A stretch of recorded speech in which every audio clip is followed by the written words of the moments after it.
Tesoros malditos que siguen siendo buscados y que se cobran la vida de los buscadores. Barcos que permanecen en el fondo de los mares con piezas tan inusuales como el sarcófago de Micerinos.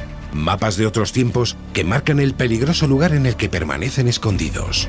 Hoy os vamos a hablar de los tesoros perdidos más importantes, que aún siguen siendo objeto de deseo de los cazatesoros. Pese a ser conscientes de que parte de la leyenda que los rodea habla de maldiciones, muertes y desastres que se ceban con quienes van tras su pista, los buscadores no dejan de intentarlo. Desde el Palacio de Kerala al misterio de la isla de Oak, pasando por los piratas William Kitts o Cabeza de Perro, las crónicas advierten que son muchos los tesoros que aún permanecen ocultos, esperando al valiente o al desgraciado que decida profanar su silencio. Iniciamos viaje. Hola, ¿qué tal? ¿Cómo estáis? Pues mirad, nosotros hoy os vamos a dar un poquitín de envidia porque estamos aquí, como dirían los antiguos, al socaire de los vientos del mar que vienen del Atlántico en esta isla. No vamos a desvelar cuál, quién sabe, lo mismo es San Borondón. Y mientras tomamos unos refrescos, tampoco diremos qué tipo de refrescos, pues vamos a hablaros de un asunto que está muy asociado, ni más ni menos que a las islas, también a los tesoros, ¿verdad, Laura? Porque, bueno, buenas noches, pues sí. Lo primero, ¿qué tal estás? Buenas noches, aquí andamos bien, aquí tomando un poquito el sol. Es que además aquí desde luego el sol pega fuerte, se está a gusto. Mira, estos dos se están bañando en la playa. A ver, Josep, Jesús, que vengáis para acá, que hemos empezado ya a grabar el programa. ¡Ay! Espera, que yo necesito coger color. Sí, no sea que te confundan con una sepia, ¿no? Sí, exacto. Pescadores. Oye, vamos al asunto en cuestión, porque si hay un tema que está muy ligado a las islas y al mar sobre todo, es el de los tesoros hundidos, ¿no? Si tuviéramos que hacer un cálculo de cuántos tesoros hay hundidos, o bien en España, o bien que tienen que ver con la historia de España, Laura, ¿qué cifra saldría? Porque me imagino que debe de ser astronómica, ¿no? Sí, no, pues fíjate que inventariados pues superan ya los 700 barcos hundidos entre América y España, o en países donde los españoles pues estuvieron. Hablamos de Panamá, República Dominicana, Haití, Cuba, Bahamas, Bermudas, o en la costa incluso atlántica de Estados Unidos. Pero es que se considera que podrían haber hasta 2000, o sea, una barbaridad. ¡Guau! Bueno, de hecho siempre se ha dicho, no sé si es una exageración, una leyenda urbana o una fake, pero cuando la crisis del 2007 se decía que si se consiguiese llegar absolutamente a todos los tesoros, a los barcos hundidos que hay solo en las costas españolas, de un plumazo se acabaría la crisis. Yo no sé si esto fue exageración o no, pero lo cierto es que si vamos a algunos ejemplos, pues siempre se ha dicho, por ejemplo, que hay más oro en las costas de Cádiz que en el Banco de España. ¿Esto es así? Bueno, es una frase, de hecho, que surgió, que se puso de moda hace años cuando empezaron a investigarse la cantidad de tesoros precisamente hundidos cercanos a Cádiz. Y es que las investigaciones apuntan de que podrían encontrarse en el fondo marino centenares de barcos procedentes de América con sus correspondientes cargamentos de oro, plata o piedras preciosas. Aunque también es cierto que, por desgracia, cada vez más tesoros de este estilo han sido expoliados, o sea que, bueno... Expoliados además por cazatesoros, bueno, lo que se podría denominar los nuevos corsarios, ¿no? Yo creo que todos recordamos sí. a esa gente que tiene patente de corso, como la empresa Odyssey se llamaba, ¿no? Y que aparte de actuar en costas españolas, parece ser que siguen por ahí haciendo de las suyas. Pero bueno, aquí la cuestión es, una vez que se recuperan estos pecios, o incluso antes de recuperarlos, Josep, ¿a quién pertenecen? Porque me imagino que tendrán un dueño. Pues la cosa es compleja, vayas a pensar. Existen acuerdos internacionales que rigen pues el proceso de búsqueda de los tesoros, e incluso la Convención de la UNESCO, que es de 2001 sobre patrimonio cultural submarino, incluye reglas que ayudan a llevar prácticas adecuadas para lo que se consideran excavaciones submarinas y guías que estipulan incluso cuáles deben ser los certificados de las personas que están participando en la búsqueda de esos pecios y también de la conservación del yacimiento. Sin embargo, la decisión de quién tiene derecho a quedarse con el contenido, con el tesoro, ¿no? con lo que haya en el pecio, tiende a ser tomada entre países en virtud de las leyes internacionales. Es un panorama complejo, como decía, porque muchos estados y personas pueden tener intereses variados y a menudo son rivales lo que respecta al naufragio, y sus intereses tienen sus orígenes en diferentes conjuntos de leyes, ¿no? Por ejemplo, el dueño original de la embarcación es el que tiene el derecho viable, así es como se llama en jurisprudencia, de propiedad. Derecho viable de propiedad. Pero por muchos siglos que pase. Por muchos siglos que pasen. Pero ese derecho puede ser reemplazado por el del país que tiene la titularidad de las aguas territoriales, donde está ese pecio. Un país puede reclamar la posesión sobre un naufragio si, en primer lugar, fue dueño de la embarcación. Eso es lo más fácil. Sí. Aunque la nave se haya hundido y haya quedado abandonada durante cientos de años, el dueño original siempre puede reclamar los derechos de posesión. También ha habido casos en los que un país transfiere la posesión de una embarcación a otro país para que, por ejemplo, esa nave pueda ser expuesta en un museo. La cuestión de la posesión puede complicarse en función de la ubicación del naufragio y, sobre todo, si está en aguas internacionales de otro estado. En ese caso, la cosa es complicada porque, según la ley internacional, un país tiene absoluta soberanía sobre esas aguas, de manera que esencialmente puede hacer lo que le dé la gana en términos de tomar posesión de lo que haya en ellas. Y cuando se descubre una embarcación, el país donde la nave fue registrada puede dar causa a algo que se llama inmunidad soberana, que es, además de los reclamos de posesión, uno de los procesos legales que se refiere a la categoría específica de embarcaciones inmunes a los procesos legales de otro Estado. Es decir, buques de guerra, otras naves de gobierno operadas para propósitos no comerciales, y estas, por ejemplo, gozan de soberanía sobre el país propietario. Pero no si lleva un tesoro. Ya. Es decir, tú puedes decir, soy propietario de este galeón. No, el galeón es tuyo y el contenido también. Pero la empresa que está explotando el yacimiento, o sea, los que están buscando el tesoro, los que están buscando el cazatesoros, sí, puede también tener una legítima propiedad, porque los gastos de búsqueda de ese tesoro tienen que ser asumidos por las... Claro, es que me imagino que si no, ¿para qué se van a poner a buscar tesoros? Es decir, si tú buscas tesoros es porque te quieres quedar por lo menos con una parte, ¿no? Un ejemplo es el que tú ponías antes, ¿no? Bajo el principio de inmunidad soberana, en 2009, un juez de Estados Unidos dictaminó que el tribunal no tenía jurisdicción sobre el caso que involucraba a la Odyssey, a la empresa Cazas Tesoros, sobre el naufragio de Nuestra Señora de las Mercedes. Y en este caso, pues ahí está, todavía pendiente de muchas decisiones. Y es que, si bien la búsqueda de tesoros es un negocio inmenso, porque hay mucha pasta, lo es, claro, la especulación del contenido de un naufragio puede disiparse aún antes de que los artículos sean rescatados, y a menudo los costos operacionales de la investigación arqueológica pueden resultar, a veces, ser mayores que el propio tesoro. Claro, la cuestión aquí es que hay una dicotomía difícil, ¿no? En fin, en unos minutos os planteo este pequeño debate, porque realmente, claro, cuando una empresa cazatesoros ubica un pecio, ese pecio seguramente ya está ubicado por el gobierno que legítimamente es dueño de ese pecio. Claro, aquí la cuestión es... Sí, pero si está en aguas internacionales, como comentábamos, ahí ya confluyen intereses de muchos... Pero me refiero que debería de haber un acuerdo, es decir, si el gobierno en sí no quiere ir a por el pecio simplemente por una cuestión tecnológica, no dispone de la tecnología suficiente para poder hacerlo, y hay una empresa que sí, pues oye, esto es llegar a un acuerdo, ¿no? Porcentaje para ti, porcentaje para mí. Entiendo, tan mal está lo de Odyssey que no querían compartir nada, ni un granito de arena del fondo del mar, como por parte, entiendo yo en este caso, del gobierno, que quizás en un momento determinado no llegó a un acuerdo o directamente les dejó actuar, porque claro, cuando uno vacía las bodegas de un galeón de estas características no puede pasar desapercibido, entiendo, y a lo mejor me estoy columpiando y no lo sabía.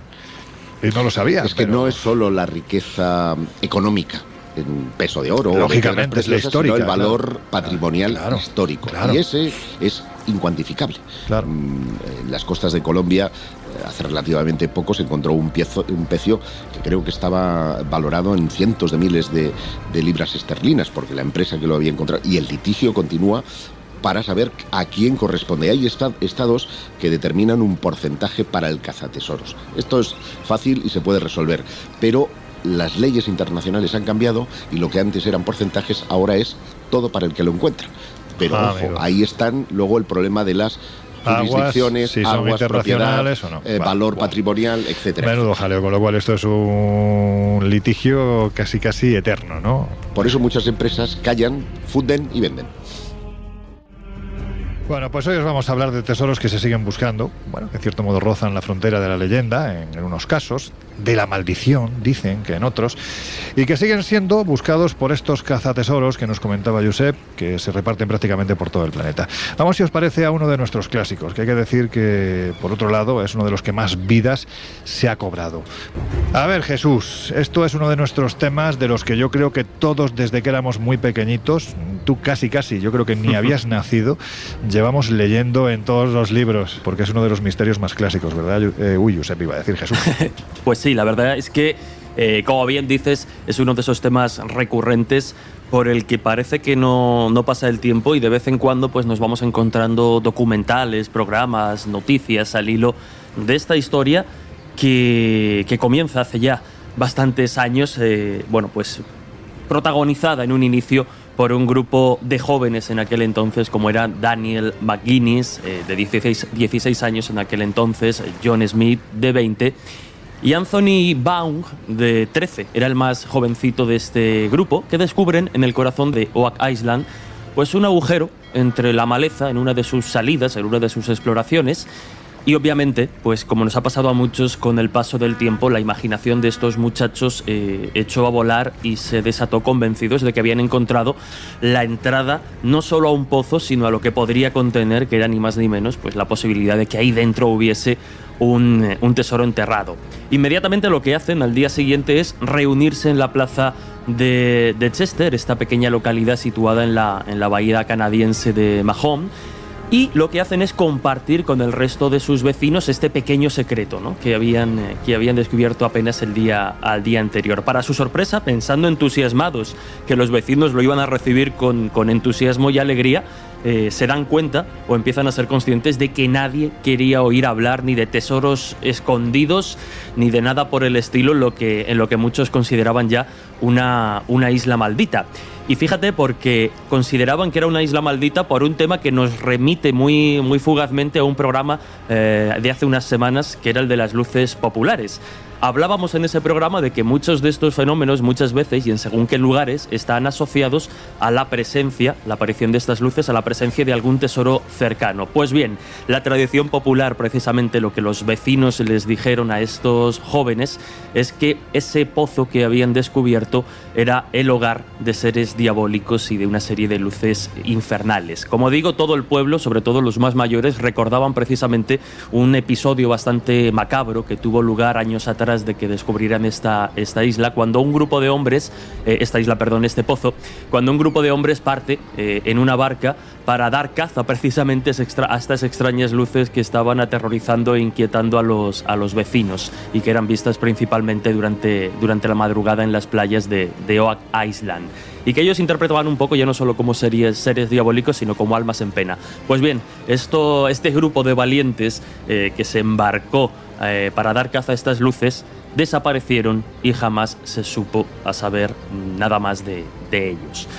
Pues bien, pasaron los años, concretamente 10, estos jóvenes ya no eran tan jóvenes, ya eran más adultos y deciden regresar a esa boca de ese pozo que habían descubierto. Y es que además John Smith, uno de estos primeros protagonistas, lo que había hecho a lo largo de esa década era adquirir las propiedades, las tierras que rodeaban a ese misterioso enclave que habían descubierto. Se hizo prácticamente dueño absoluto de todo el extremo oriental de la isla. Y lo que hicieron fue pues buscar financiación, en este caso a través de un filántropo de nombre Simeon Lyons. Desembarcaron en Oak Island acompañados de un equipo técnico acorde precisamente a la empresa, al objetivo que tenían en mente. Y bueno, pues empezaron a investigar este pozo. Lo primero que hicieron, obviamente, fue drenarlo de todo el lodo acumulado y toda la porquería que había ya. Empezaron a bajar y cuando llegaron por fin a los 27 metros de profundidad, pues encontraron un sonido. Cuando iban buscando, de repente un sonido metálico rompió un poco el silencio, ¿no?, de tantos años, porque lo que encontraron fue un material de extrema dureza que les impedía continuar profundizando, que les impedía continuar bajando y picando en ese pozo. Se trataba de una piedra de 90 centímetros de largo por 30 de ancho y finalmente consiguieron sacarla. Cuando ya la iluminaron, se dieron cuenta de que estaba grabada en toda la superficie con una serie de símbolos para ellos, desde luego, desconocidos. Esta piedra, como podéis imaginar, y dentro de sus posibilidades, pues fue sometida a diferentes análisis y reveló ser pórfido, un mineral que a priori no debería tener presencia, no debería existir, no tiene por razón de ser en Norteamérica. Por tanto, la pregunta obvia que les surgió y que surge a quienes están interesados por el tema es ¿quién demonios pudo llevar o se molestó en llevar esta extraña piedra hasta aquel recóndito lugar? Y sobre todo, ¿qué significado podría tener esa escritura, ¿no? Ha habido a lo largo de los años mucho empeño, muchas hipótesis, y ahora las comentaremos, para ver qué demonios puede significar y si de alguna forma nos puede estar hablando o nos puede dar la posibilidad de descubrir algún supuesto tesoro.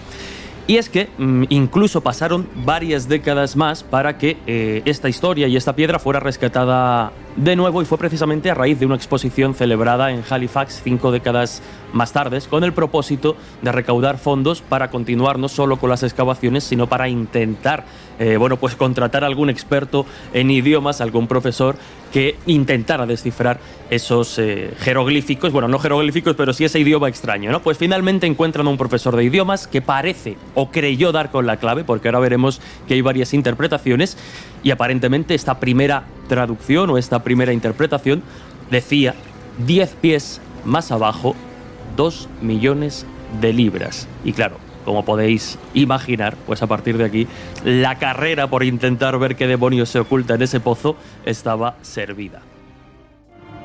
Bueno, pues hay que decir que no mucho tiempo después, un señor que se llama Barry Fell, que por aquel entonces, aparte de fundador, era el máximo exponente de la Sociedad Epigráfica Internacional, también catedrático de la Universidad de Harvard, digamos que ofreció una interpretación un poquitín diferente del mensaje de esta losa. Él lo que decía es que pertenecía al alfabeto copto, como sabéis, es digamos que los coptos son los cristianos afincados desde hace siglos, casi milenios, en Egipto, por lo tanto estábamos en el área mediterránea, y además decía que era un texto estrictamente religioso. Bueno, pues si partimos de la idea de que el pórfido es un material que prácticamente no es fácil o casi imposible hallar en el continente americano, y nos atenemos a la hipótesis acerca de esta procedencia, ¿no?, que formuló el doctor Barry Fell, pues veremos que empieza a haber, vamos a decirlo así, casualidades demasiado sospechosas, porque este señor defendía que las letras correspondían, como os digo, a ese alfabeto copto, que ubicaba la losa en un punto muy determinado, ni más ni menos que las minas de Jebel Dokan,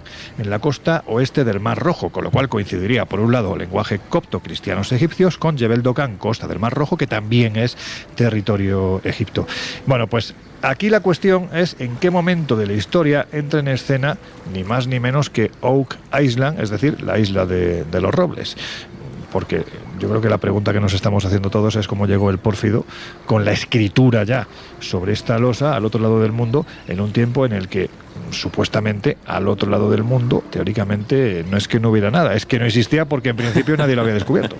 Pues a ver, yo siento ser aguafiestas como tal, pero me temo que aunque vamos a barajar algunas posibilidades al respecto, seguramente la pregunta siga en el aire hasta que de alguna forma definitiva podamos confirmar o responder a esa pregunta, ¿no?, de quiénes pudieron llevar esa piedra o quiénes pudieron haber elaborado esta cuestión. Como podéis imaginar, ante un misterio de semejantes características que se extiende en el tiempo durante décadas y que además, bueno, a la vista está, ¿no?, documentales y de todo, pero daría para una película de aventuras sin lugar a dudas, pues empiezan a plantear posibilidades de todo tipo, ¿no?, desde las más delirantes a las que intentan realmente aportar una respuesta más o menos certera dentro de las posibilidades que se tiene. Pues ahí se habló, entre otras cosas, de la posibilidad de que los comerciantes fenicios o cartagineses pudieran haber atravesado ya en época remota el Atlántico, punto que, todo hay que decirlo, no parece difícil de creer. Por eso digo que aquí hay diferentes interpretaciones para tratar de responderlas.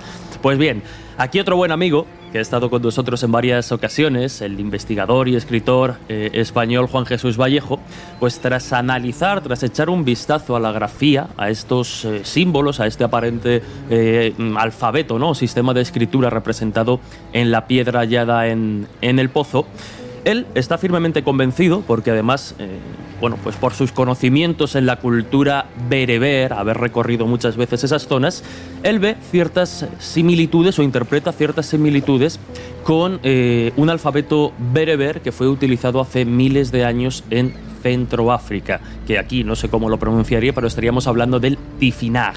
Ese sería exactamente el sistema de escritura con el que ve ciertas similitudes. Pero claro, volvemos a la misma pregunta, insisto, más allá, aquí cada respuesta o aparente respuesta nos plantea una pregunta, ¿no?, dentro de este enigma, casi como un sistema de matriuscas. Pues bien, la pregunta aquí es, ¿qué demonios hace una losa de pórfido grabada, ya no solo por el material, que es difícil de encontrar, sino con este enigmático dialecto bereber en una isla perdida de Canadá? Pues bien, pues que alguien lo ha llevado, ¿no? Yo creo que esa es la respuesta. Entonces la cuestión aquí es ¿quién es el que lo ha llevado? ¿Quién lo ha podido llevar? Insisto, yo creo que no vamos a poder responderlo, pero es que además tú antes hablabas precisamente de esa relación, digamos, también con lo divino o con lo religioso.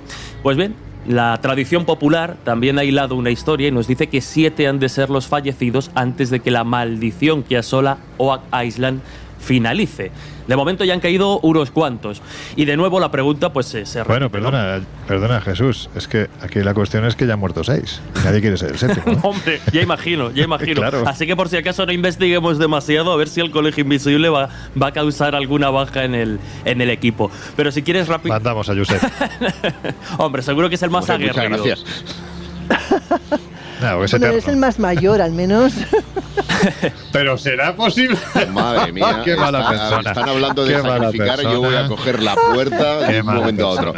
Oye, no, pero yo vamos a ver, con la tecnología en pleno siglo XXI, esta maravillosa serie de Oak Island, y aún no han taladrado hasta el fondo. Es que no pueden, porque ya con esto, si os parece, porque si no al final nos vamos a hacer... merece un programa entero el misterio de Oak, sin lugar a dudas, pero yo creo que por abreviar ya y por terminar con este asunto, es que no pueden, Josep, porque parece ser que es digamos que es una caja, entre comillas, de caudales, ¿no? Artificial, lógicamente, hecha por alguien, tan perfecta que es muy difícil llegar hasta el fondo. Date cuenta que lo que son las profundidades de este pozo, que tiene como 60 y tantos metros, si mal no recuerdo, hay una serie de galerías que conectan con una playa cercana, de tal forma que cuando sube la marea aquello se inunda. O sea, es que la labor de ingeniería que hay que hacer allí para luego llegar y no encontrarte prácticamente nada es importante. Las mismas dificultades que se encontraría el constructor, yo ahí lo dejo. Es decir, yo creo que en estos casos siempre se deja así en el aire, porque desvelar que igual han llegado al final de la investigación y no hay nada, pues no tiene gracia. Entonces muchas veces estos casos los dejan así como una especie de, No, evidentemente pasa como con el Skinwalker Ranch, que llevan 3 temporadas intentando perforar una roca ahí con excavadoras. Hay un interés. Más allá de que, evidentemente, el tema encierra un enigma. Pero, y por terminar el asunto muy brevemente, hacer alusión a Thor Heyerdahl y a sus expediciones, vamos a decir, antropológicas, para demostrar que desde Egipto se podía viajar al otro continente, al nuevo continente, a las Américas, en simples barcas de totoras, ¿no? Y por consiguiente no hay que subestimar la capacidad de nuestros antepasados para enfrentarse a la adversidad y para descubrir nuevos horizontes. Ya, bueno, pero aquí lo que estamos hablando, sí, evidentemente la navegación primitiva es un hecho. Es decir, ahí está, como dices, Heyerdahl, que no solo lo mostró teóricamente, sino incluso prácticamente, lo llevó a la práctica. Pero en este caso estamos hablando de un lugar, bueno, pues que encierra todas las tradiciones, leyendas, maldiciones, y dicen que un tesoro, porque es que incluso yo creo que la fiebre definitiva llega cuando se asocia el supuesto tesoro allí enterrado, ni más ni menos que al, no sé si legendario, desde luego existió, ahora la cuestión es que exista, pero ni más ni menos que el legendario tesoro de la Orden de los Caballeros del Temple. ¿no, Jesús? Pues efectivamente fue otra de las posibilidades, ¿no? Si vosotros, o hablábamos precisamente de esas navegaciones primitivas, si nos avanzamos o vamos un poquito más adelante en el tiempo, otro de esos grandes candidatos, ¿no?, dentro de las anomalías para, en un momento dado, quién sabe, haber dado ese salto, como menos haber tenido la posibilidad y iba a decir, y el dinero y la tecnología para llevarlo a cabo, fueron los caballeros templarios, ¿no? Que también, insisto, dentro de todas esas hipótesis lanzadas al aire a lo largo de los años, los ponen dentro de esos posibles artífices, ¿no?, de haber llevado esa piedra hacia allá. Entre otras cosas también porque, bueno, pues como bien sabéis, los fundadores de la Orden del Temple fueron 9 caballeros concretamente, que, bueno, en el año 1118 pues deciden fundar esta orden, en principio y a priori, esto ya daría para otro programa que hemos analizado, para proteger los caminos de Jerusalén. Pero bueno, es verdad que tenían esas posibilidades, que tenían ese dinero y que tenían la posibilidad de haberlo hecho. Pero sí que es cierto que si ya nos alejamos un poco de teorías o de hipótesis relacionadas un poco con el mundo del misterio, hay quien defiende que es más probable que en el interior del pozo lo que encontremos o lo que se pueda encontrar sea el pecio enterrado siglos atrás por piratas, pues oye, como pudo ser Francis Drake o William Keats, ¿no? Quién sabe si un personaje de la misma calaña, y algunos van a ir saliendo en los próximos minutos. Pero bueno, dentro de todas estas preguntas que hemos lanzado en el misterio de Island, también a veces está bien dejar volar la imaginación, porque a veces un poco siendo libres en este sentido hallaremos la respuesta. Desde luego que sí. Yo creo que ahora lo interesante es que hemos lanzado una serie de argumentos encima de la mesa y que vosotros, quienes estáis al otro lado, pues profundicéis, porque es un tema en el que merece la pena profundizar. Las diferentes expediciones que se han desarrollado prácticamente desde el siglo XIX hasta antes de ayer, como aquel que dice, realmente expediciones privadas que intentaban dar con el secreto de Oak Island, ha hecho que esta historia se convierta pues en un auténtico, nunca mejor dicho, ¿no?, un auténtico tesoro para los apasionados de estos temas, porque es mucha la gente que ha muerto, porque se dice que la séptima muerte será la que desvele el secreto de Oak Island, aunque esto entiendo que forma más parte de la leyenda, y sobre todo porque además cuando se ha logrado profundizar y llegar a los estratos inferiores, más, vuelvo a repetir, más profundos de este pozo, se han encontrado cosas muy interesantes. Hay quien dice que incluso se llegó a encontrar un cofre con una mano en su interior, pero vuelvo a repetir, aquí la verdad es que dilucidar dónde está la leyenda y comienza la realidad es muy difícil. Aún así, merece la pena profundizar en ello. Bueno, pues ya estamos de vuelta. Si te acabas de incorporar al Colegio Invisible de hoy, que sepas que te estamos hablando de lo que a todo el mundo, por lo menos una vez en la vida, le gustaría encontrar: un tesoro. Y nos habíamos quedado precisamente al final de la hora anterior, Josep, pues con el tesoro de Oak Island, que yo creo que, en fin, que es un... Jesús lo ha demostrado claramente que merece la pena estar prácticamente el programa entero hablando de ello, pero en fin, ya veremos si en un futuro nos podríamos desplazar hasta allí, ¿no, Laura? Y hacer el programa desde Oak Island mientras Josep y Jesús buscan el tesoro, ¿no? Exacto, sí, podemos ir con el pico y la pala, y tú y yo con unas cervecitas ahí al borde mirándolos. Mirando, ¿no? Como se hace habitualmente ahí al borde de la obra. Exacto. Dando ánimos para ver quién cae primero. Si hay que ser abuelo, es para todo. Y aquí los abuelos que miran las obras, vosotros a picar piedra. Bueno, pues oye, ya que estamos en el otro lado del mundo, si hay un tesoro que sigue siendo buscado, Josep, y no precisamente en América, que es curioso, ¿no?, sino más bien entre las masías de la Cataluña rural, ese es el tesoro de Moctezuma. Es que, bueno, pues aquí lo que uno se pregunta es si hay visos de realidad en esta historia, por lo menos sigue apasionante, que nos vas a contar. Imagino a muchos invisibles ahora con los ojos como platos, claro, porque has dicho Moctezuma y Pirineos. Y esto, claro, he dicho masías de Cataluña. Claro, que, claro. En fin, es todavía casi como más extraño lo que hace ahí el tesoro de Moctezuma. Pues mira, de la fachada de la iglesia de un pueblecito pirenaico que se llama Toloriu, pende una plaquita en la que reza: el capítulo de los caballeros de la Orden de la Corona Azteca de Francia, a la memoria de su Alteza Imperial Princesa Chipahuacín Moctezuma, esposa del noble Joan Grau, barón de Toloriu. Joder. Y claro, esto es una losa, entiendo que es una losa que... Una losa. Bien. que está en la iglesia de este pueblo, que está muy cerca de otro que se llama Querforadat, en la Cerdaña, una región maravillosa. Y posiblemente sea el único vestigio de una historia de amor enlazada con tesoros, templarios y hasta fenómenos paranormales. Ya veis que los templarios siempre aparecen por todas partes. Claro, cuando hay tesoros. Bueno, como digo, historia apócrifa. Porque según la tradición, hasta este recóndito lugar del Pirineo vino a morir una de las hijas del gran emperador Azteca Moctezuma II. Ella habría traído consigo un inmenso tesoro conformado por más de 132.000 pesos en oro y joyas. Esto está calculado según el valor de la época. Y esta fortuna, junto a la momia de la princesa, estarían escondidos en algún lugar próximo a la Serra del Cadí, en Girona. Es provincia de Lleida ya, o sea, en la provincia de Lleida. Pero claro, te preguntarás cómo vino a parar el tesoro azteca a los Pirineos. Esto es como que haya una losa de pórfido al otro lado del Atlántico, ¿no? Casi que peor, hace una momia azteca aquí. Porque a mí esta historia me apasionó y la investigué a fondo y creo haberla resuelto. Y es que la historia apócrifa sostiene que Cortés regresa a España con 3 de los 28 hijos del emperador Moctezuma, en concreto el príncipe Toualicaucín, bautizado después como Pedro, más fácil de pronunciar, la princesa Telacaucín, convertida en Isabel, y Xipahuacín, que es convertida en María, ¿no? Esta es nuestra protagonista, María de Moctezuma. Perdón. ¿Vale? Todos fueron reconocidos en España como príncipes.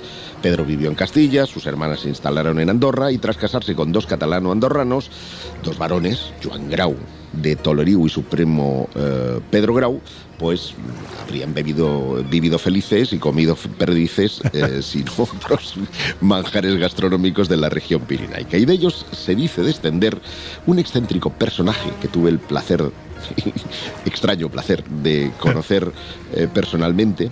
Era un promotor inmobiliario barcelonés que se presentaba como Su Alteza Imperial Guillermo III de Grau Moctezuma, te lo juro. Cuando tú descolgabas el teléfono, que además descolgaba la mujer... Lo decía todo seguido.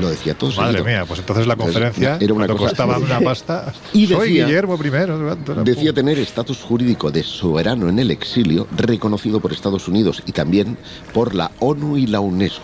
Esto era flipante, ¿no? Y afirmaba tener embajadas en varios países y también en algunos consulados. Y decía textualmente, para no avergonzar las relaciones diplomáticas entre España y México, pues Guillermo Grau de Moctezuma estableció una cancillería en Andorra, ¿vale? Míralo. Claro, entonces yo tuve oportunidad de hablar aquí en Madrid, por ejemplo, con José Miguel Carrillo de Albornoz, que es descendiente, oficial de la rama de Isabel, de una de las hijas que llegó aquí, y decía que esto no tenía ni pies ni cabeza y que probablemente tenía que ver con la venta de títulos nobiliarios, de condecoraciones, algo que además está penado en muchos países, como por ejemplo Francia, donde te pueden caer unos cuantos años de cárcel, ¿no? A pesar de ello, Grau siempre se había presentado como soberano, había otorgado títulos, esto lo pude comprobar, condecoraciones, que como tenía pasta, y hacía valer una versión de los hechos. Esta versión, la princesa azteca y su matrimonio con este noble catalán, había tomado nuevos bríos, sobre todo a partir de la década de los 70, cuando entra en escena un conocido, creo que también tuyo, que es Josep María Armengol Marsans, director, fundador de la revista Karma 7, que es quien a mí me cuenta la historia y me apasiona. Y cuando llego a Toloriu, ya no solamente era la historia del tesoro, gente ahí buscando digamos, la versión oficial de esa historia y buscando el tesoro, sino que incluso allí acontecían fenómenos paranormales. Y hay algunas cosas que llaman la atención. Primera, que alrededor, muy cerca del Querforadat, que es una población de allí, hay una casa milenaria que se llama Casa Bima. Bima es, en idioma azteca, señora.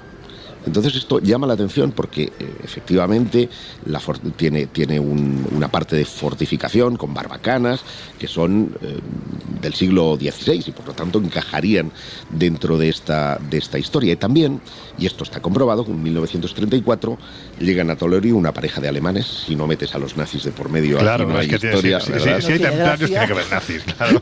Que efectuaron diversas prospecciones arqueológicas en los alrededores. De hecho, compraron una vivienda en Cancaló, entre el Corforadat y esta casa. Esto es real, entiendo. Esto es real, esto sí lo he comprobado. Él se llamaba Joseph Wolmer Anglada, de madre catalana, y el otro Cal. Y bueno, en realidad ellos formaban parte de la tercera sección de planimetría y topografía del ejército alemán. Y encontraron monedas. Y aquí está la historia, que parece ser que estas monedas fueron a parar a un banquero de la Seu d'Urgell, que se llama Calçot, pero hay que Calçot, como los calçots, ¿no? Con las cebollas. Sí, correcto. Aunque también puede ser como calzoncillo, ya no sé cuál de los dos puede ser. Sea como sea, dice que estas monedas nada tenían que ver con el tesoro imperial, es decir, tendrían otro tipo de procedencia. Y a partir de aquí empezamos a encontrar cosas inquietantes y terribles que tienen que ver con esta historia. Y es que ante estas pistas decidí consultar la colección de documentos relativos al descubrimiento y vi que, por ejemplo, en el volumen 18, página 52 de un documento que se llama Organización de las Antiguas Posesiones de Ultramar, se asegura que María Xipaguacín murió soltera. Anda. Con lo cual, difícilmente podía casarse con un noble catalán. Sí. Además, hay una cosa que me llamaba mucho la atención, es que decía que era muy fea, era horrible y que además le apestaba la boca. Esto lo dice el documento, una cosa muy terrible. Eran aplastantemente sinceros en ese tiempo. Sí, y políticamente incorrectos. El caso es que realmente digamos, no se sostenía el matrimonio y además supe que Guillermo Grau y Rifé, que es como se llama realmente Su Alteza Imperial, sí, había sido detenido por estafa. Distribuía alrededor de 100 condecoraciones anuales y llegó a fundar una inexistente Universidad Internacional de Moctezuma, a través de la cual había otorgado títulos a mitómanos dispuestos a pagar. O sea, este era el Papa Clemente, pero sí. En fin, de otro tipo de historia. Llegó a no nombraba obispos, pero sí hacía a mucha gente importante de Barcelona. La credencial estadounidense que le facultaba como soberano en el exilio es en realidad la declaración de una sociedad registrada por el Departamento de Justicia en agosto de 1968 con el número 2099. Toma ya. Y finalmente cabe añadir que cualquier persona puede asistir a las sesiones de la ONU y la UNESCO que la acreditaba, pero lo podía hacer como oyente y auditor sin ser miembro de pleno derecho. Y en cuanto a las condecoraciones aztecas y el Principado de Andorra, hay que señalar que no figuran en ningún registro ni pasado ni actual, y hay muchas personas estafadas, entre ellos algunos directivos del Barcelona, del Fútbol Club Barcelona, que habían comprado títulos nobiliarios a este hombre que México, que también consulté, le tenía en su lista negra por usurpar, en este caso, la figura de un soberano azteca. O sea, que era un jeta de tamaño XL. Pero es que esto, si me perdonáis, a mí me recuerda al timo del Tocomocho, ¿no? Que juega con la ambición y con la tontería del que compra. O sea, porque claro, o sea, comprar un título a un tío que te dice que es no sé qué de Moctezuma, pues hombre, ¿qué quieres que te diga? Parece un trapicheo, no parece algo realmente serio. Entonces, pues eso, juega con eso, con la ambición del comprador. Sí, pero en descargo hay que decir que en el año 68 no había internet, no había la posibilidad de tener comunicaciones y comprobar las cosas. Claro. El tío tenía una cultura notable, era un tío de alta alcurnia, porque vestía bien, tenía un casurrial importante en Tarragona. Es decir, había sabido vender muy bien esa historia, y cuando tú presentas una serie de credenciales ahí con sus sellos, con sus membretes, que te dicen que eres soberano y heredero de ese rey, ¿no? Del emperador azteca Moctezuma, pues hay gente que puede picar y dices, bueno, pero, pues a mí me ha condecorado, ¿no? Yo también te digo que en descargo de la gente que hace 30, 40, 50, 70 años no tenía internet, tenía otra forma de poder acceder a la información, también te digo que en nuestra época tecnológica y tecnificada y globalizada, hay un señor que se llama, o que le llamaban, el pequeño Nicolás, que fíjate la que dio. Pues mira, ¿verdad? Y eso sí que es un tocomocho, pero vamos, pero y ahí cayó hasta el rey. Es lo mismo, en el fondo Claro. no deja de ser lo mismo. Claro, o sea que cuidaos. Yo entiendo que aquí es una cuestión de presencia, de discurso y sobre todo de jeta. De mucha jeta y de poder de convicción. Y hay gente así, y es que te lo puedes tragar, en fin, como menos te lo esperas. De hecho, mira, hablábamos hace unos días en el Colegio Invisible con Caprile y hablábamos de Cagliostro, que no por deja ejemplo, de ser otro era, jeta pues, de otro conde de estos que flipas, que tenía también más morro que el, pues eso, que el retrete de un cuarto de baño. Claro, es que iba a decir que el Filum Butter, pero es que suena muy mal, ¿no? En fin.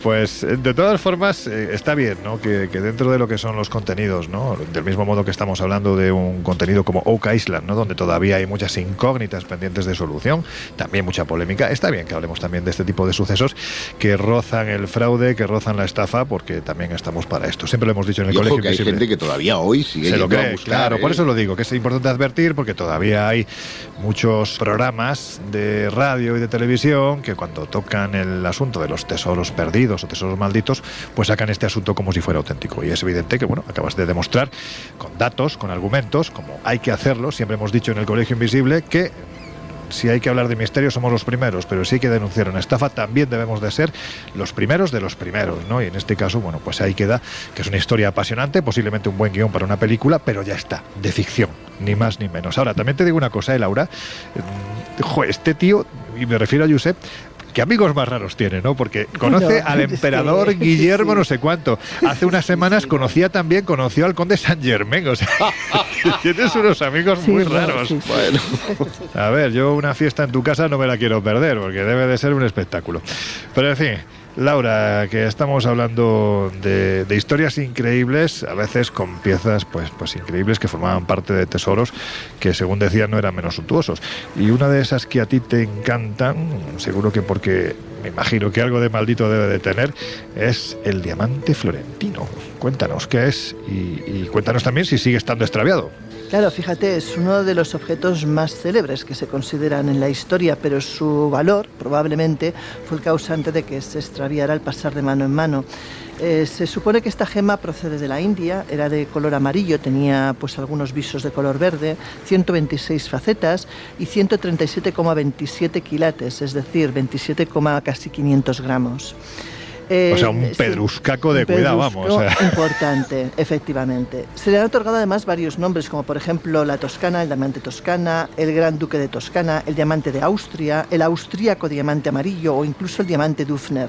Se dice que Ludwig van den Becken lo cortó para Carlos el Temerario, duque de Borgoña, quien lo perdió supuestamente en la batalla de Morat el 22 de junio de 1476. Se cuenta la leyenda, porque evidentemente esto es difícil de comprobar, que un campesino que había ido a prestar sus servicios terminó encontrando la susodicha piedra y, pensando que era nada más que un cristal bonito, lo vendió por 2 francos. El caso es que este diamante cuenta la historia que fue adquirido por Bartholomew May, un ciudadano de Berna, que nuevamente lo vendió, en este caso a los genoveses, quienes a su vez lo vendieron a Ludovico Sforza. Bueno, el diamante fue pasando... El gran duque de Sforza. Efectivamente, el diamante fue pasando pues a través de varias familias, por ejemplo los Fugger, una familia de banqueros, y dicen que incluso llegó a pasar por el tesoro de los Medici, pero lo cierto es que actualmente no se sabe bien dónde está y cuál es el actual propietario. Hasta cierto periodo de la historia es posible encontrar documentación de este diamante.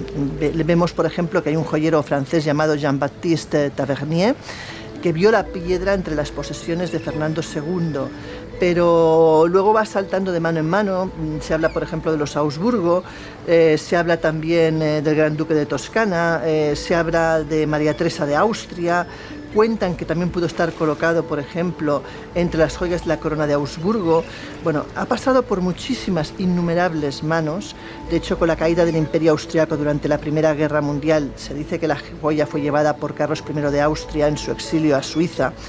Pero hay un momento en que esta piedra es sustraída de la familia imperial, llevada a Sudamérica junto con otras joyas de la corona, y a partir de ese momento se pierde un poco el rastro. De hecho, se rumorea que pudo ser llevado a Estados Unidos en la década de 1920 y que ahí quizás fue cortado y vendido, como ha pasado pues con otras muchas joyas, que es la manera más fácil de hacerlas desaparecer, ¿no? Cortarlas y venderlas a varios clientes. Pero como dices, quizás, ¿no? Es decir, que realmente no hay certeza ninguna de que eso ocurriera. O sea, digamos que está extraviado. Es una de esas muchísimas piedras o joyas que constan como extraviadas. Bueno, es que estamos hablando de un pedrusco. Es que medio kilo de diamante, sí. Por favor. O sea, es que aparte del valor dinerario, ya no entro en el valor histórico. Es que económicamente, ¿cuánto puede costar una pieza de esas características? Es que es una auténtica fortuna, ¿no? Pero en fin, si te parece, vamos a otro de esos tesoros que siguen suponiendo además un interesante calentamiento de cabeza para quienes van detrás de él, sin que de momento, pues es que podemos decir que no se ha encontrado absolutamente nada.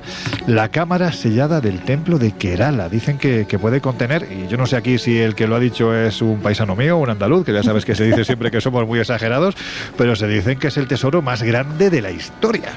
Pues aquí sí que hablamos de maldiciones, y verás, en 2014 el Tribunal Supremo de la India decide, con la polémica que todo esto levantó, hacer un registro de los objetos que habían en su interior, pero ahí entroncan con una maldición y con la posesión supuesta de ese tesoro por parte de la familia real, que impide la apertura de una de las cámaras, una cámara que luego contaremos el por qué no se puede entrar.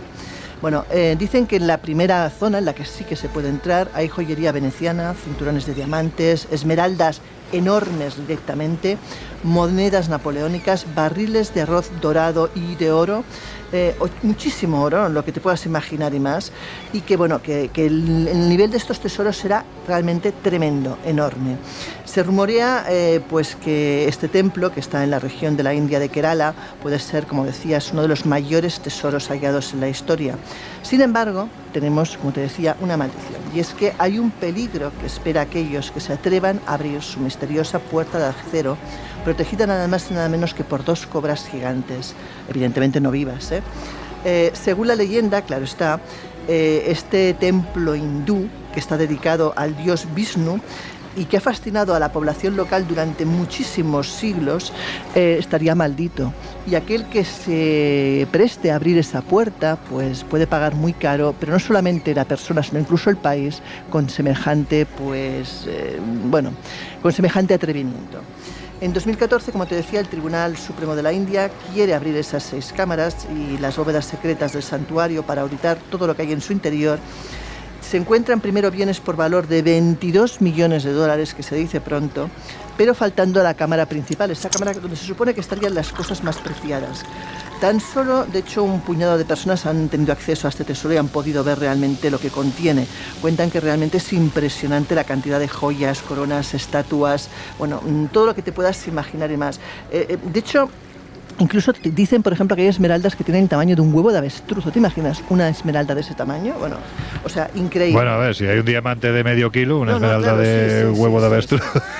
Joder, madre mía, qué exageración, ¿no? De todas formas, qué barbaridad. Bueno, de hecho, el abogado encargado del caso, hablamos de Ananda Padmanabha, que es el principal impulsor del registro de este lugar, y que además pues, es el que está en contacto con la familia real, les acusa precisamente de pues, quizás haber expoliado ellos ese lugar, que por eso igual no lo quieren dejar abrir. Bueno, ha habido muchos problemas para poder llegar a realmente qué es lo que prohíbe el acceso a este lugar, ¿no? De hecho, tras la independencia, la India nacionaliza la riqueza de los Marathas, porque de hecho la familia real creía que eso era propiedad privada y que tenían todo el derecho sobre estas cuevas, pero en 1972 se revoca el poder de la familia real sobre estas pertenencias, y ahora no tienen derecho alguno a reclamar el tesoro. Sin embargo, continúa habiendo un miedo atroz a abrir esta sala sellada, y esa preocupación de la familia real, incluso de algunos mandatarios, han hecho que esa bóveda no se toque y que continúe cerrada por el temor pues, a la ira de Dios. A la ira de Dios, madre mía, esto suena muy, muy apocalíptico, ¿no? Totalmente. Hay que decir que desde entonces, y pese a situarse en una zona muy apartada, ¿no?, de los principales puntos turísticos, vamos a decirlo así, de la India, que ya per se es un país pues muy visitado, ¿no?, por gente de todo el mundo. Este templo, sin embargo, atrae a miles de visitantes cada año, y me imagino que tiene mucho que ver precisamente con este supuesto tesoro que hay oculto. Más allá del tesoro, es verdad que es un lugar muy bonito estéticamente, con una arquitectura muy singular, y además pues que tiene ese misterio, ¿no?, ese intríngulis que rodea esa puerta sellada con esas dos magníficas, enormes cobras. Al contrario de otras puertas que tiene el templo, esta no tiene ni manija ni cerradura, por lo cual pues se supone que no habría problema en abrirla, pero si atendemos a la leyenda, solo un erudito experto en los cantos de mantra hindú podría tener acceso a ella. De hecho, el gobierno indio ha propuesto derretir el oro que se ha encontrado en el lugar para venderlo a los joyeros, que se enfrentan cada vez más a la escasez de este material en el lugar, y pues ahí también ha surgido una nueva polémica, porque ya no es el valor del oro, sino es el valor simbólico, como antes decía Josep en otros casos, ¿no?, ese valor simbólico, claro, y de la tradición y de los tesoros del país, pues que tiene todo lo que se ha encontrado dentro del lugar. Al parecer, si se llega a abrir con tecnología moderna, podía desatar no solamente una tragedia personal, según cuenta la leyenda, para quien entre en esa sala, sino un desastre natural que afectaría a la India e incluso al mundo entero. O sea, hasta ahí llega la leyenda, ¿no?, la profecía. Bueno, en una guía de la zona, que fue escrita hace 30 años por Emily Gilchrist Hatch, se dice que aquellos que intentaron abrirla se toparon siempre con un lugar infestado de cobras. A saber si eso es cierto o no. A mí me recuerda mucho a la película de Indiana Jones, en cierta manera.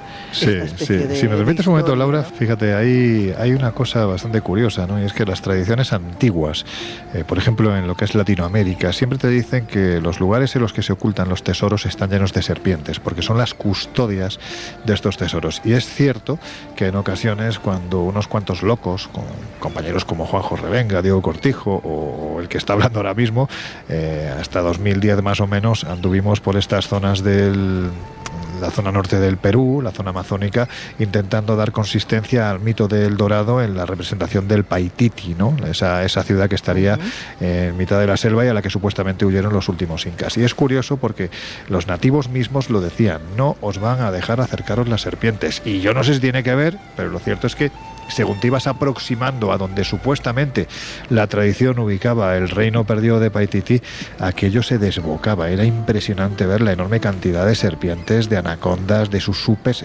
todos los bichos que se os pasen por la cabeza. Y oye, yo no sé, pero a veces hay que hacer caso a la tradición. Bueno, fíjate, y ahora ya damos un salto quizás a otra temática, pero que en muchas tradiciones, tanto dioses como incluso demonios se escenifican con la figura de la serpiente. O sea, es algo que en la mitología, tanto en la mitología a nivel religiosa como en la mitología más negra, más oscura, la serpiente siempre ha sido evidentemente un símbolo clarísimo. Si seguimos con esta línea, aquí ya que se incorpore Josep y sus amigos, ¿no? Porque también los marcianos a veces se les ha vestido de reptiles, ¿no? También, claro. Es otra, claro, no. Si es que por eso tiene muchas derivaciones el tema de la serpiente. Pero bueno, en cualquier caso seguimos. En cualquier caso, si acabamos de hablar un poco de este templo, hay que decir que no está claro cuándo fue construido, que las primeras referencias que hay a este lugar se encuentran en la literatura tamil del siglo VI, y bueno, y que algunos poetas antiguos pues escriben de este templo y decían que de hecho la ciudad que rodeaba este templo antiguamente era una ciudad prácticamente construida de oro, imagínate. Es verdad que el templo fue renovado por la familia real durante el siglo XVIII, y bueno, y que continúa pues habiendo un debate tremendo con qué va a pasar con esa puerta, si se abrió o no, y qué hacer con el oro que se ha encontrado, si derretirlo o no para ayudar a la ciudad y a los joyeros. Es también que es estas cosas que yo siempre digo que llaman mucho la atención, ¿no?, de que a veces en poblaciones, en países con serios problemas económicos y tan pobres, que parece realmente un chiste del destino que hayan estos tesoros millonarios y que estén ahí pues parados cuando la población se muere de hambre. Jesús, que estamos hablando de tesoros y bueno, pues hay que decir que en la mayoría de las ocasiones, sobre todo la literatura, ¿no?, ha asociado estos tesoros a figuras más bien sanguinarias, como eran, por ejemplo, los piratas. ¿Hay algún ejemplo de tesoro que se ha buscado y que esté ligado a piratas? O bueno, vamos a decir también corsarios, ¿no?, que así parece que esto de robar es un poco más legal. Qué poco han cambiado los tiempos en este sentido. En fin. Cuéntanos, corsarios, piratas, tesoros. Pues mira, nos encontramos, y si quieres aquí mezclamos dos figuras que pueden tener incluso relación, Pero ya que hemos hablado, antes hemos mencionado por encima a Francis Drake y a otros tantos piratas ultra mega reconocidos, hay un personaje que tenemos nosotros en nuestra historia. Es verdad que, claro, cuando se habla de esta clase de personajes, de esta calaña, tampoco sabe uno si hacerlo con mucho orgullo o no, porque estamos hablando al final, en este caso, y por empezar, de Amaro Pargo, que fue pues un corsario tinerfeño. Un corsario que, como ya hemos explicado, es aquel pirata que en un momento dado se convertía o se ponía a las órdenes, en el caso de Amaro Pargo de Felipe V, y se convierte en corsario. Tiene licencia, ¿no?, para hacer determinadas... patente de corso, que se llama. Efectivamente, para hacer determinadas actividades y en algunas ocasiones combatir contra ellos. La historia de Amaro Pargo, además, es muy curiosa, ¿no?, porque, como decimos, fue un corsario y comerciante español que nace en San Cristóbal de la Laguna, en Tenerife, en el 3 de mayo de 1678. De hecho, esto de Pargo, porque su nombre real era Amaro Rodríguez Felipe y Tejera Machado, lo resumimos en Amaro Pargo porque es muy largo, pero pues esto de tenía Pargo, el nombre más largo que el amigo de Josep, ¿eh? El apodo de Pargo fue precisamente adoptado por la semejanza con el pez Pargo, con este pez que tiene este nombre y que es un poderoso nadador y que además tiene un hocico puntiagudo y en ocasiones gusta de camuflarse. Pues bien, este personaje a muy temprana edad, muy jovencito, se embarca, fue aprendiz de botamen y sirvió incluso en determinadas galeras reales hasta que se familiariza con la profesión y aprende pues todo lo que puede aprender un marinero a bordo de diferentes naves, como dueño, como capitán o como maestre. Pero en 1601, apenas pues 30 años después, 20 años después de que él se embarcase, sucede un hecho que marca completamente su destino. Se embarca como alférez en el buque Ave María, apodado La Chata, y es abordado por piratas. Y ya lo que hace aquí es demostrar su valentía, porque lo que aconseja al capitán es que simulen una rendición para, acto seguido, cuando ya el grupo de piratas que ha abordado el barco se cree que lo han rendido y que lo han conseguido, entonces se rebelan y plantan batalla. Una batalla de la que además resultan victoriosos. En agradecimiento, el capitán de aquel barco regaló a Amaro Pargo pues el que sería ya su primer barco y con el que él comienza sus fructíferas actividades. Entre otras cosas, y aquí ya entramos pues precisamente en ese apartado más oscuro, ¿no?, de estos personajes muchas veces crueles, empieza el comercio de esclavos africanos, entre otras cuestiones. Pero lo curioso de este personaje, que incluso en la isla de Tenerife en aquel entonces se entendió casi como un Robin Hood, es que precisamente de todo el dinero que él sacaba de sus actividades ilícitas e ilegales, lo que hacía era mejorar las condiciones de los tinerfeños del momento, fomentar agricultura, fomentar determinados puestos. Y quizá el detalle más curioso es... También lo hacía Pablo Escobar, ¿eh?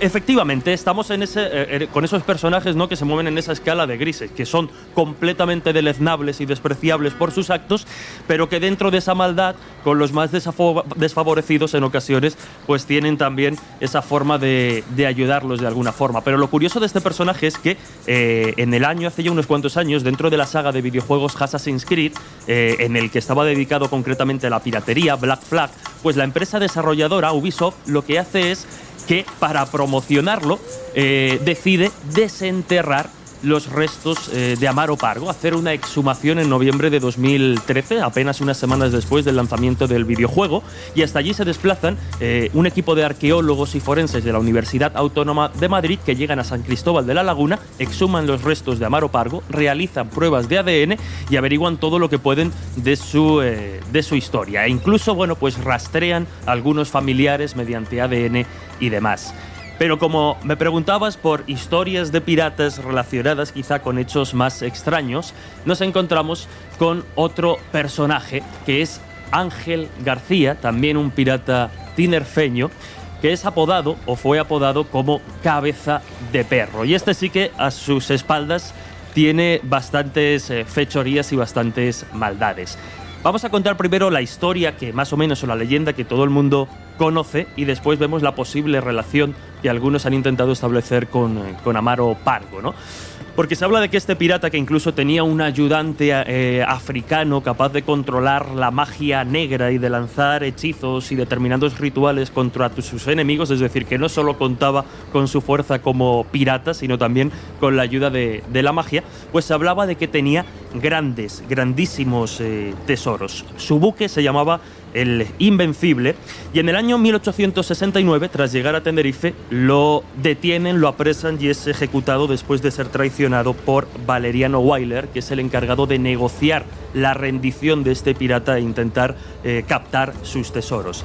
Cuando es apresado y ejecutado, este Valeriano Weyler, que es el que había gestionado la entrega, lo que dice es que el tesoro de Cabeza de Perro se ha perdido en el mar y que, desgracia, mala suerte, no lo tenemos, a pesar de estar a buen recaudo. Pues bien, cuando finalmente consigue sortear todas estas cuestiones y él junto a sus hombres deciden ir a rescatar el tesoro de este personaje de Cabeza de Perro, Weyler, empieza a sentirse bastante enfermo, con bastante malestar, y empieza a recordar a ese ayudante de Cabeza de Perro que era capaz de hacer magia negra, y asocia la imposibilidad de llegar o acceder al tesoro a una posible maldición. Finalmente, en la zona donde habían guardado este tesoro, con el paso de los años se van realizando diferentes edificaciones y diferentes construcciones hasta llegar a día de hoy, donde dicen, corre la leyenda que suceden diferentes fenómenos extraños. Los típicos que hemos comentado tantas veces aquí en el colegio: puertas que se abren, luces que se encienden, los obreros escuchan ruidos extraños. Pero todo esto, al parecer, formaría parte de una leyenda, de una historia bien orquestada y que con el tiempo se ha asentado en el imaginario popular, porque es muy probable que este Cabeza de Perro no sea más que un personaje literario y del folclore popular basado en este otro corsario que ya hemos mencionado, que fue Amaro Pargo, porque de hecho la primera referencia que menciona a este Cabeza de Perro es precisamente en una novela llamada Sor Milagros o Secretos de Cuba, novela histórica contemporánea ilustrada. Ahí es donde aparece esta primera referencia, y donde además, cuando los investigadores intentan rastrear toda esta historia, que como casi todas las que estamos comentando darían para una película, pues se encuentran muchas veces con la ausencia de documentos y la ausencia de evidencias y pruebas fiables de toda esta trama piratil, permitirme el palabra, que desde luego pues eso no da para una peli. Bueno, estamos a punto de afrontar ya los minutos finales del Colegio Invisible de hoy, pero brevemente, Josep, creo que no debemos de irnos sin recordar que hay quien busca ni más ni menos que el sarcófago del faraón Micerinos en las costas españolas. Si esto fuese así, es un tesoro de los de la leche, voy a decir, y me voy a quedar corto. De la leche, efectivamente. Y es que en 1838 zarpaba de las costas de Alejandría una goleta llamada Beatrice, con sus bodegas repletas de tesoros arqueológicos del Antiguo Egipto. Y iba destino a Londres, pero semanas más tarde, ya sabes, estas travesías, concretamente el sábado 13 de octubre de ese mismo año, de 1838, el Mediterráneo fue sacudido por una feroz tormenta que engulló literalmente al Beatrice. Y milagrosamente la tripulación llegó a tierra sin problema, a nado, pero en el fondo del mar quedaron los tesoros, y entre ellos el sarcófago del faraón Micerinos. Yo, cuando he sabido esta noticia, flipé y digo, ¿hasta qué punto hay leyenda urbana en todo esto? Porque este sarcófago era impresionante. Estaba hecho de basalto, una roca volcánica muy dura de color negro, y que estaba decorado en sus laterales pues por la fachada de palacio, que es como se llama al motivo que se hacía en el Imperio Antiguo, y estaba simulando pues un edificio noble. Bueno, pues este barco quedó hundido en algún lugar de la costa entre Cabo de Palos y Mazarrón.